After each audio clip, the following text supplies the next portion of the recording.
Hello, আসসালামু আলাইকুম। একটা সাপ আমি নারকেল গাছের তলায় বসে আছিলাম।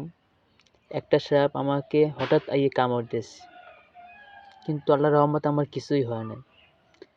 এইজন্য হয় নাই যে ওই সাপটা আমাকে কামড় দিয়েছে, যে ওর শরীরে যে বিষ তার চেয়েও বিষাক্ত শরীরে আমার বিষ ভরা।